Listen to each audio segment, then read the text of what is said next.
Hola amigos, ¿qué tal? ¿Cómo están? Soy Omar de Juegos de Mesa Perú y hoy día estoy junto con Majo y tenemos un invitado muy especial, a Matt Leacock, autor del famoso juego Pandemic, entre otros juegos. Vamos a tener esperemos, una amena entrevista. Tenemos muchas preguntas para hacerle. Espero que nos ayude el tiempo. Majo, te doy el pase. Perfecto. Okay, so welcome to our interview, Matt. It's very pleasing for us to have you here. You're the author of one of the most famous games, Pandemic. So first of all, the Peruvian community, there's people with lots of experience in games and people who are just starting in the hobby. And especially for the people who are just starting in the hobby and don't really know who you are or recognize you, how would you introduce yourself to them? Sure. Name's Matt Leacock. I'm a game designer working out of Sunnyvale, California, and I've been designing board games full time for about 7 years. And I'm most known for cooperative games, as you said, notably Pandemic. Awesome. So there you have it if you want to look him up. Uh, so we wanted to ask you, when does the interest for board games, when is it born in you? When do you get a little bug that says, not only do I want to play board games, but also I want to design them? Yeah, I think mostly when it was first started when I was young. My favorite gift to receive for a birthday was board games, and usually I get very excited and I'd open up the game and we'd play it, and I would almost always be disappointed because I always wanted games to be better. And I just started trying to make them better on my own. So I started changing other people's games, and then shortly after, started making them on my own. And I think it was when I was pretty young, maybe around 8 or 9 or 10 years old, when I first started. Awesome. That means you were lucky enough to have like people to play with games when you were little. So that's cool. Sometimes, Yeah. I had my siblings and then lots and lots of cousins. I have something like 30 first cousins, so we have plenty of wow, opportunities to that's a play lot games of together. people to play with. That's awesome. And so once you stepped into actually making your first game, how did it feel, like the whole experience? Because obviously there's a first time for everyone, and this was your first time. How was it for you? I really enjoyed it. I mean, there's so many different things you can bring to game design. I'm a crafty person. I got a degree in visual communication, so a large part of it was just the joy of making them. But there's also a certain kind of fun to be had from experimentation. So you build something and then you put it in front of people and see how it works, and I found that very exciting. Yeah, it's certainly very thrilling. So Jesus asks, according to your experience, what would be your normal or common process you follow when creating a board game? Yeah, I could probably fill an hour talking about that. It's Yeah. yeah, I think start in a journal, but really quickly end up in a very rough prototype that I play on a table, often just by myself, kind of tinkering for a while until I have some sort of rough idea. And that's where most ideas die. They either turn into something or they don't. And if I can find some kind of seed of an idea, then I gradually expand it into a game and test that with people. And the circle of people that I test with gets wider and wider and wider over time. And my involvement in the testing I started step out of the circle, as it were, and just observe people over time. And the fidelity of the prototypes gradually gets higher and higher. So it's just lots and lots of iteration cycles of testing and observing and learning, and then taking that learning and putting it into the next version of the game. Mhm. Have That's you in a ever? nutshell. Yeah, it's, and no, it's a big process. I was just curious to ask, have you ever tried like one of those rooms where there's like a mirror, double-sided mirror, and you're just like watching the playtest? It's funny. I come out of user experience design, and that was those types of rooms were used very frequently in that process.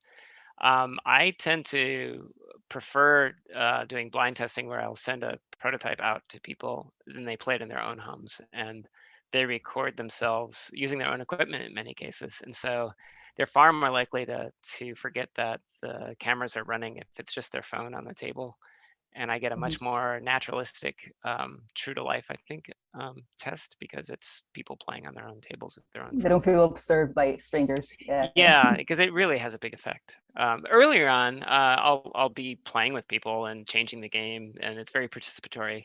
And then later on, it's much more I'm removed, and so it's a whole gradient along the way. Yeah. So getting back to what we were talking before we started recording, there's Alessandro is asking if there was any inspiration on the algorithm of life for the game Pandemic.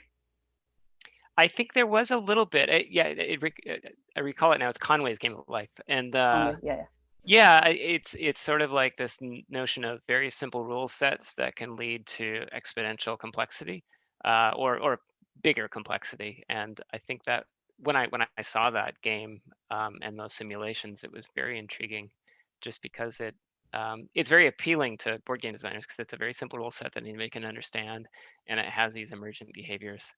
And I wanted to capture something like that in Pandemic, and was fascinated by that, and then also chain reactions. I had done a game when I was really young about you being like these subatomic particles colliding with each other, and that leading to cascading effects and chain reactions. And I wanted to capture some of that magic in the board game. That's awesome. I don't think people realize how much math is like behind designing board games, honestly. Do you remember the day that you started getting the most like concrete idea about Pandemic? Like, where did the inspiration for that game particularly come from?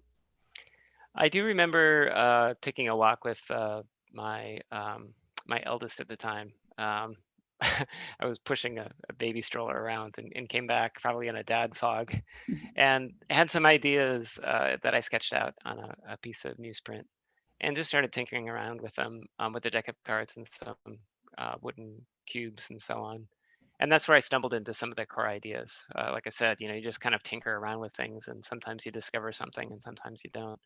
But that was enough of a hook that got me going into building a whole prototype. And the whole idea of the way that deck is manipulated in order to create rising tension was that emotional hook that kept me going through the design. Awesome. So related to like what you were talking about, like walking around the stroller and perhaps around nature, how do you feed your creativity juices? Like, what resources do you use to keep your mind like flowing creatively?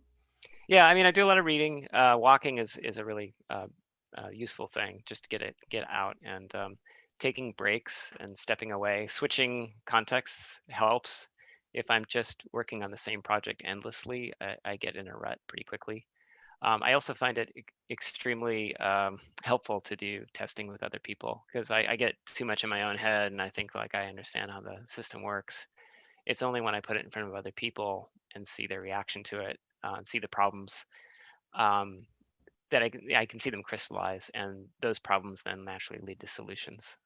So that's very liberating, watching other people test this stuff, which has actually created a little bit of a problem now with COVID and distancing. It's more difficult to get that kind of continuous feedback in person anyway. Yeah, I've just like been seeing your interviews, and you talked about how Tabletop Simulator like sometimes it's a problem for you because it doesn't really run on your computer. But there's other pages that have like uh, ability for testing. Like, I don't know if you heard about Tabletopia. It's also a nice page. Yeah, I'm working on a climate game right now. We've been using Tabletopia for about 10 months, and it does a good job at simulating some things, but there are other things like situational awareness across a large table, and like all the interpersonal dynamics. You can't like look at the web page and also look at your um, other players' faces, and so it's good for some things, but it's definitely not good for others. So we're trying to do both, and so I'm really looking forward to when I can meet in person with people and see how it actually plays out on a table. Yeah, it's a different feel, certainly. So going back to the context in which we're in, the pandemic, what do you think people who have played your game can take from it, like to fight the pandemic?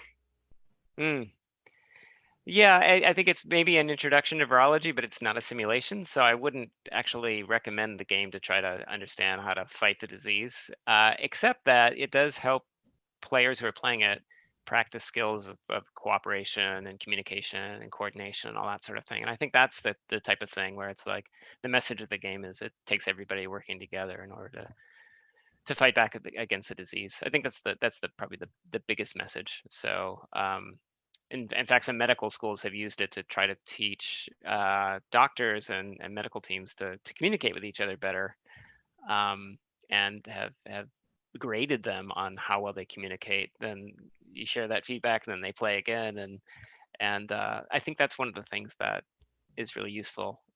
Just how much it is, how important it is for everybody to kind of work together with this sort of thing. It's a collective response to the disease. It's not necessarily, you know, one heroic person running around the world fixing everything. It's more like all of us working together.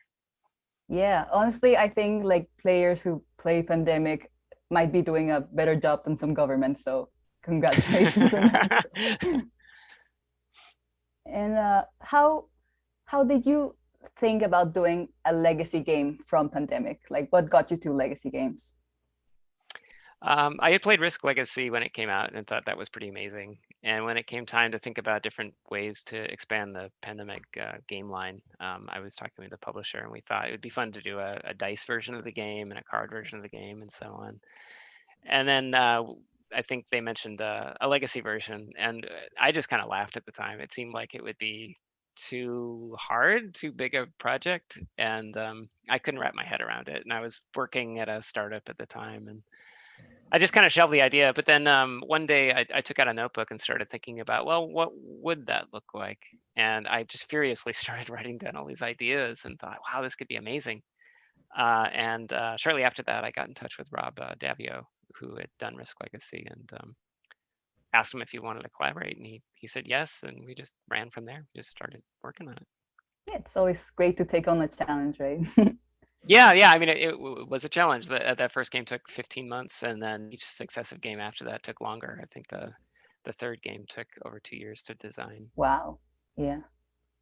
So then how does it make you feel when you see Pandemic Legacy like second on the Board Game Geek rating? That was unexpected and quite thrilling. Yeah, it was fun to look at the charts every once in a while with Rob, and we were just like, oh my gosh, I can't believe it's doing so well. It was fun. Congratulations on that, by the way. Thanks, thank you. Okay, so moving on to another question. There are many cooperative games where there's the alpha effect, where few players tell most of the players what they should do on their turn. So in your experience as a designer, how do you fight it? Do you just let it be?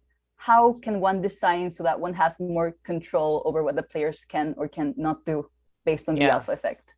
Yeah, I mean, it's a real effect. It's an interpersonal dynamic between players, and some groups have players who are just more domineering than others. I don't think it's something that a game can fully eliminate, and I'm not sure it's something that designers should attempt to necessarily address head on, because when you put lots of elements in a game to directly combat it, you change the game. So you have to decide what's more important. Is it I really enjoy designing games that are fully cooperative with open information, and that leads to this effect. And so my advice would be you play with people who are of similar experience level, and enjoy the challenge in the same way that you do. If you're in it for camaraderie and trying to do group problem solving, and you're really in it for the relationship aspects, then maybe you don't want to seek out the person who's really attempting mastery and wants to play it perfectly, because you have different goals in mind for that game, and the game is really not going to be able to resolve that terribly well. If you're a game designer, think about what kind of experience you want. So if you really don't want this effect at all, you can hide certain bits of information. You can give people conflicting goals.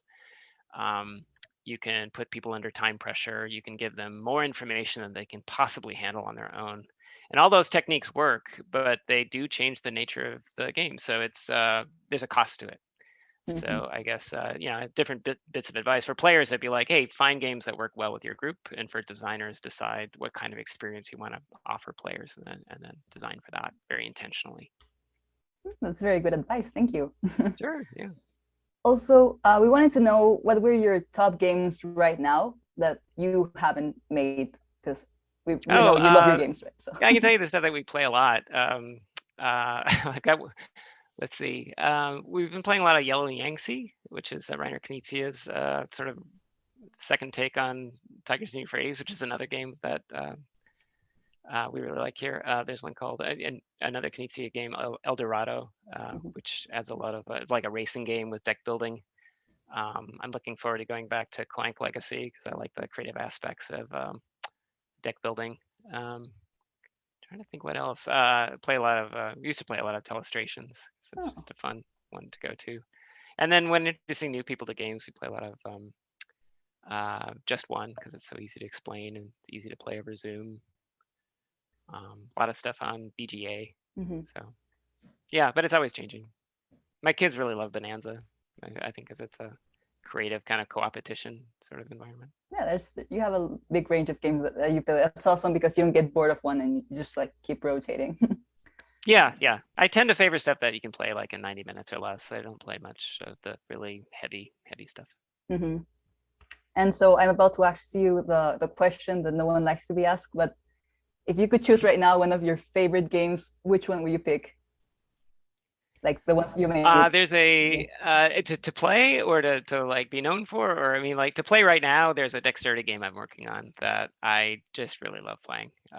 I always want to play it quite a bit, and one of my kids is really into it, so we play that quite a bit. With any luck, it'll be out relatively soon, so that's the one I would go to. Pandemic, I enjoy a lot, and I've been able to expand that every year with new products, and so that's got a very special place in my heart as well, of course.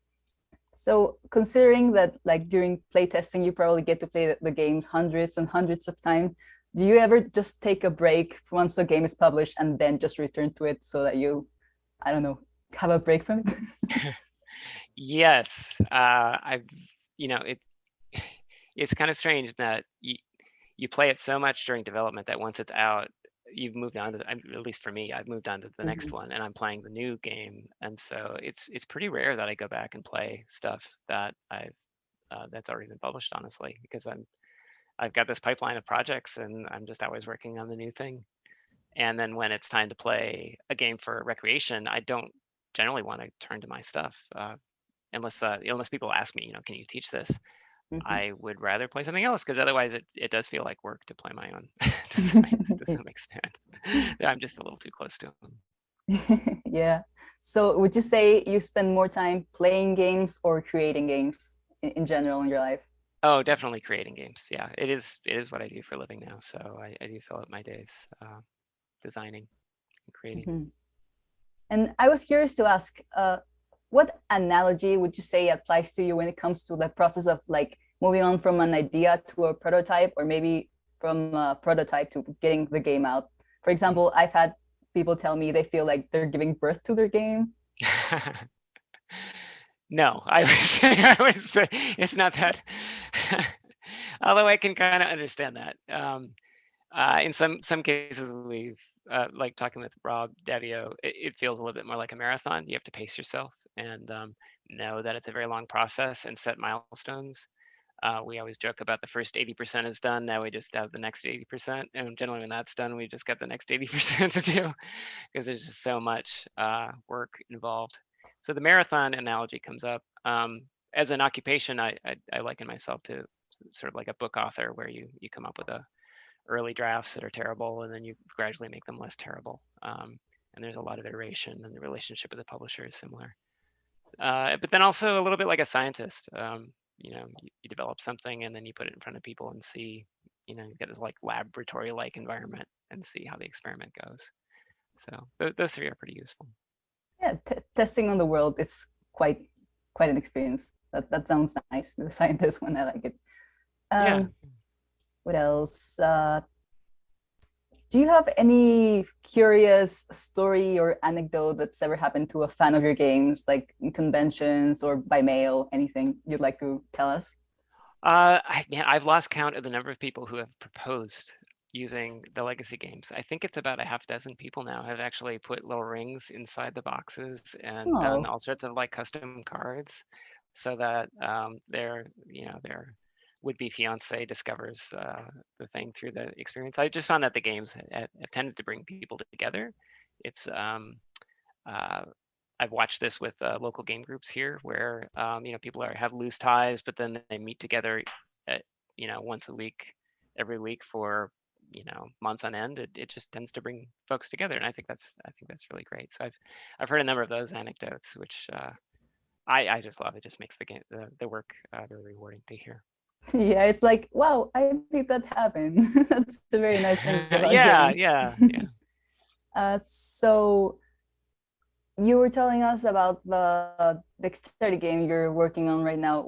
I know there's obviously like secretive stuff, but what can you tell us about it? I can tell you very little. I can tell you I've been working on it for a very long time, and there's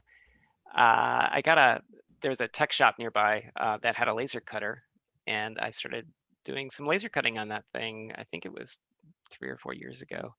Eventually got my own cutter that's in the garage, and because I was cutting pieces for this one dexterity game, I've now started doing that with other games, and it's just this wonderful, amazing thing to have in the house.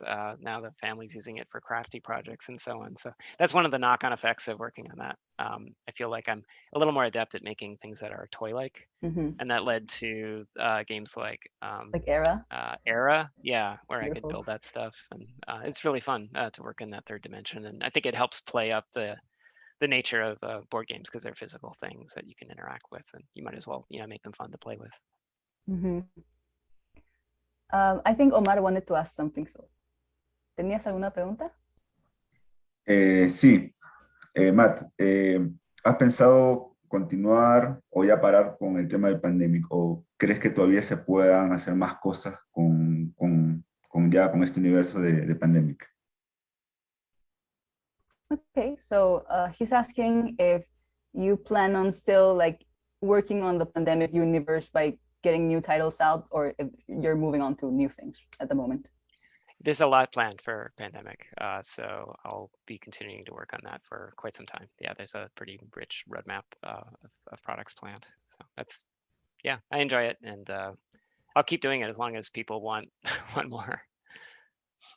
Yeah, people enjoy it. They keep bringing the rankings up, so I mean, might as well please them, right? Seems good. Yeah, keeps the lights on. Yeah. Omar, ¿quieres preguntar algo más o ya pasamos al cierre? Algo más. Okay. Muchos consideran a Catán como uno de los padres de los juegos de mesa modernos. ¿Qué opinas sobre ese juego? So, as we know, Catan is one of the main games people refer to when talking about modern games, the first experiences they have. What's your opinion on this game, Catan? Catan? Oh, wow, that blew me away. I remember in 1995, I was in the hallway between convention centers, and I had my first opportunity to play it, and I played it with Jay Tumbleson, and I can remember the hallway where I played it. I can remember building my two roads toward each other, thinking, oh, I'll get to jump on the longest road, and regretting that the rest of the game. Yeah, no, we played that, and I just loved it. It was sort of like, this is what I've been looking for so long, as someone looking for these great board games. And so when I played it, I was ecstatic. I played it. We played 2-player version of it that we invented because I get stuck in airports with my friend, and we had to come up with some way to play it because we just had to play it. So it wasn't the gateway game for me, but it certainly opened up a whole new world of games for me, and I was very excited about it when it came out. So what was your gateway game then? I think for this style of game, I played a bunch of games with my dad when I was a young teen. He had played a lot of Avalon Hill games with his brothers, like war games. And I didn't get into those so much, but I do remember playing Acquire with him. And the one that probably got me most excited about the possibility of designing games was Civilization, Avalon Hill Civilization. Playing those two were really transformative for me. So one last question. What would you say like as tips for the people who are trying to follow on your footsteps as a game designer that's so like successful? Yeah, I attribute a lot of my success to being in the right place at the right time with the right product. So it's something that I'm not sure I would be able to replicate. I would say, work on the stuff that you're excited about, that you really love. It takes a long time to get something really high quality. I would say focus on trying to get high quality game rather than trying to doing lots of games, because it's hard to stand out right now. There's so many products coming out every year. But also, if you're working on your first game, know that it's your first game. Work on several, try to improve. I made a lot of really crappy games before I made Pandemic, and it's an important part of the process. So, and I guess I would also say a large degree of humility is really important. Try to really listen and observe people who are playing your game, and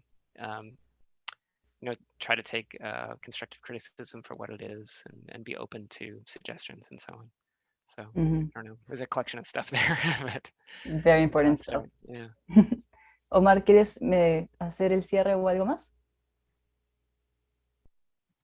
Bueno, de verdad, gracias, Matt, por tu tiempo. Yo sé que muchos son fans de tu juego, no solo de Pandemic, de la isla, Desierto Prohibido. De verdad, muchas gracias por tu tiempo. Just general thanks. We are very much fans of your Pandemic games, also like Forbidden Island, Forbidden Desert, and all the Forbiddens. So we're very happy to being able to have you here for like half an hour of beautiful insight into the designer's mind. So thank you very much for like giving us this interview. Oh, it's my pleasure. Thanks so much for having me. Hola, esperemos que venga a visitarnos a Perú algún día. Sí, claro. If you ever want to come to Peru when this pandemic is over, we'll have you over. We'll play games. So just hit us up. All right, I might do that. Yeah, when we're traveling again, that'd be lovely. Thanks so much. Ya, apagas el recording, supongo. Muy bien, ha sido todo, amigos. Gracias y chao. Bye, thank you. Gracias, bye bye.